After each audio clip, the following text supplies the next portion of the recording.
In today's video, I'm going to be going over a dark brown balayage that I did in the salon. My girl came in, Julia, and she has about 25% gray. This video is the steps that I took to get her end result. So I'm going to be going over 5 things that I consider when I'm doing a dark balayage and why I do them. So if that sounds like fun, you might want to stick around. Good afternoon, my fellow stylists, enthusiasts, and friends. Welcome to my channel. I am Maureen Moody and I'm the Curious Stylist. And if nerding out on hair color is fun for you, you might want to stick around.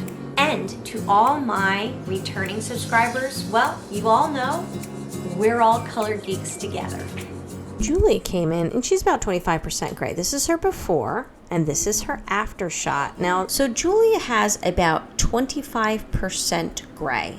So what I wanted to do, my tip number 1 is when I'm working with somebody that is naturally pretty dark, and she's about a level 4, because she is darker than a natural level 6, she is more of like a 4.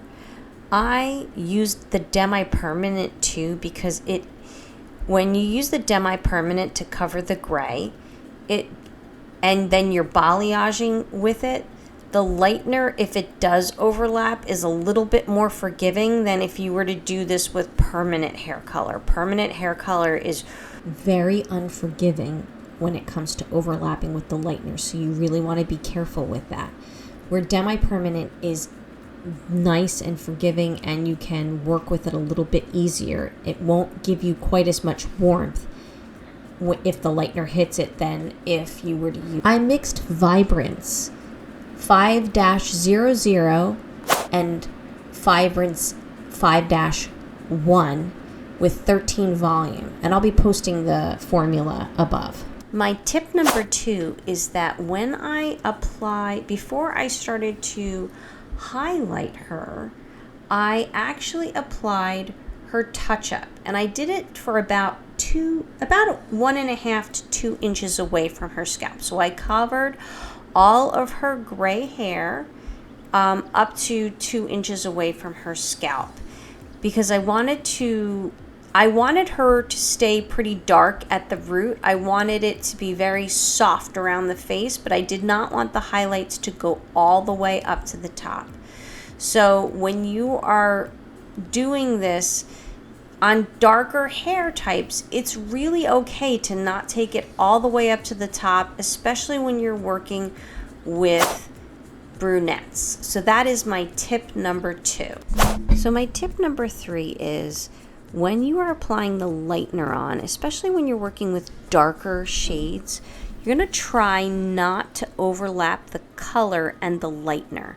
So I'm taking the lightener, but I'm not bringing it all the way up to the color parts. It's kind of hard to tell with the way that the camera is looking, but at the angles, but I'm not bringing it all the way up to the scalp, which I would normally do with the blonde, but with the brunette, I really want her to maintain a very low maintenance look.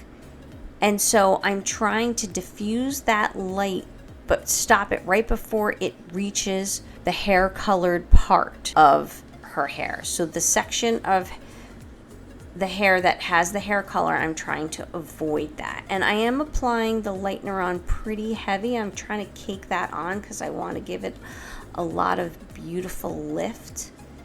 But remember, she is a brunette, so there's a lot of pieces you can see that I've left out here and there, and that is so that she continues to maintain her brunette hair.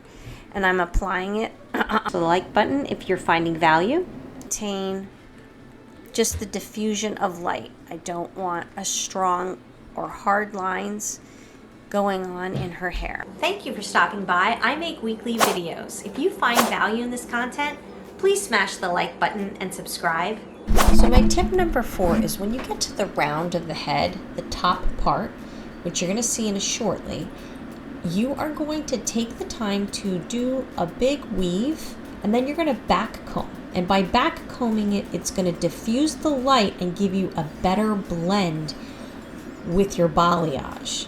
And as you can see, I take the section, I've taken three pretty chunky pieces, and I am gonna back comb them, and I'm gonna give a diffusion so that as I'm working with this balayage, it gives a soft blend. And as you can see, I haven't really caked the lightener closer to the scalp. As I get farther down the shaft, I'm starting to put a lot more lightener down there. So it's blended more at the top. And as I go towards the ends, it gets a lot more saturated and thicker and pastier. So I do have a bonus tip, so you're gonna have to hang around for that. And as you can see, I'm working around her hairline, and I am taking the time to make sure that that section is a little on the thinner side, because I want a lot of penetration. I want a lot of lift in this area. I am definitely trying not to overlap on the color. But what's nice about the Demi-Permanent is, like I said, it's going to be a little bit more forgiving, and it came out really pretty. I feel like with brunettes, it's not always necessary to paint that all the way up. Now, if she had wanted it to be pretty blonde, I might actually foil this part of her hair. But since I knew that she wanted a softer, more of a caramel and like a soft highlight around the face, I didn't have to worry about making it as, you know, super bright, because she didn't want it going all the way up to the root. She wanted her dark root, and she just wanted a subtle. So as you can see, I'm kind of blending it, making sure it's very blended right here around the hairline, but I am applying it pretty thick as we get towards the bottom, because I want to make sure that there is the maximum amount of lift towards the ends, and that I'm really caking that lightener on, because the more lightener I layer on top of it, the more lift I'm going to get out of it. My tip number 5 is, when you are working with darker hair types, it's really important that you leave hair out to be brown.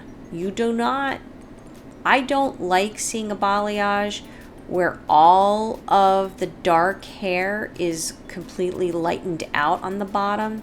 I find that I have a hard time fighting warmth when that happens, where if you keep some of the natural hair, it actually gives a lot more dimension, and it looks much better at the balayage in the end, because when you start to work with darker levels, there's a lot of warmth that you're fighting and you're battling at the end. So by keeping those darker pieces, you're going to be fighting some of that warmth, which is so my bonus tip here is that when you are working with a brunette, remember, she's a brunette.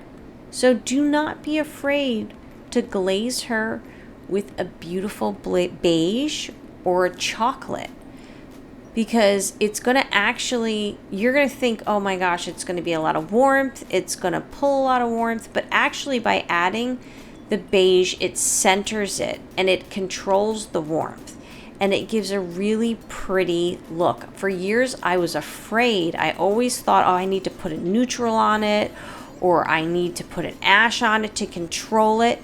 But actually, by putting the beige on the warmth, the caramel, it centers it better, and it gives a much better and a beautiful look. And I used 7-4. I did not do a root smudge because of the way that I applied the lightener. I didn't need to do a root smudge, and I left this on, and I left it on for only about 7 minutes. And this is her end result.